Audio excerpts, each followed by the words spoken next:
संधी आणि कोणाला संधी मिळेल?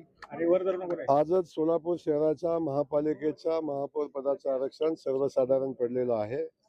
खूप मोठ्या संख्येनं आमच्याकडं नगरसेवक सर्वसाधारण मधले आहेत आणि त्या अनुषंगानं शहराचं सक्षम नेतृत्व करणारा महापौर देणं हे आमच्या सगळ्यांच्या पुढचं उद्दिष्ट आहे.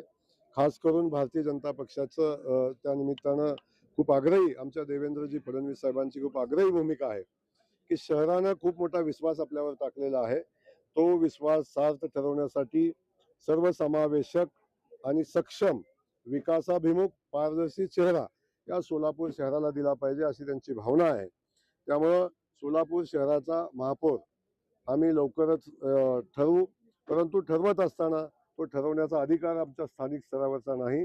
आमच्या पक्षाचं शीर्ष नेतृत्व आदरणीय देवेंद्र फडणवीस साहेब, प्रदेशाध्यक्ष सन्माननीय रवींद्रजी चव्हाण साहेब, आमची राज्यातली कोर कमिटी या संदर्भातला निर्णय घेईल आणि शहराला सक्षम असं नेतृत्व आम्ही देऊ. त्यांचे जावई असतील, किरण देशमुख असतील, अशा अनेक नावं येतात. या ठिकाणी कुठल्याही नावासंदर्भात चर्चा होणार नाही. या ठिकाणी त्या नावावर चर्चा करण्याचा अधिकार कुणालाही नाही. या संदर्भातला संपूर्ण निर्णय भारतीय जनता पक्षाचं शीर्ष नेतृत्व घेईल.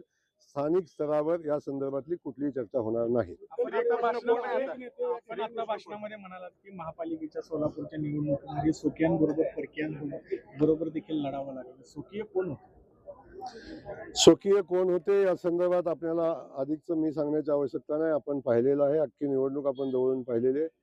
होता काय स्वकीय परकीयांच्याकडून दोन्ही बाजूने काय अडचणी होत्या, त्या सगळ्या अडचणीवर भारतीय जनता पक्षानं मात केली आणि भारतीय जनता पक्षाच्या कार्यकर्त्यांनी दाखवून दिलं की व्यक्तीपेक्षा पक्ष श्रेष्ठ आहे. विठ्ठल परिवारातील काही नेते या ठिकाणी